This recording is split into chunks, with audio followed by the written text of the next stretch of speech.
Hello everyone. This video is going to be about a pendulum swing. Okay, the three key main elements for a pendulum swing is 1. Top left shoulders, 2. The handle, 3. The club head. Okay, the first one is at the top of the pendulum, is on the top left shoulders. Okay. The second one is the handle is a hinge to maintain an arm and club movements. The third elements of the club head is at the bottom end of a pendulum, where the speed and momentum of centrifugal force swinging motion. Okay.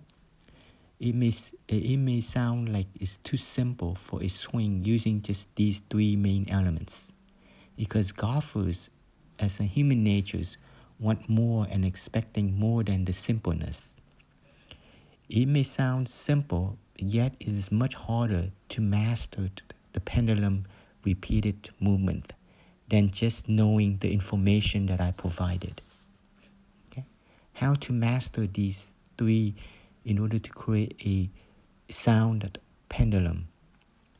The main thing is just practice, and more practice until your muscles and your subconsciousness can repeat the movement. Each individual golfer has a different body structures, the bone, the muscles. Okay? So it has a slight variation in movement for each individual person, even though they're using the three elements of the pendulum swing. And again, the three main elements of a pendulum swing is 1. The top left shoulders, 2nd is the handle, and 3rd is the club head. These are the three made up the pendulum swing.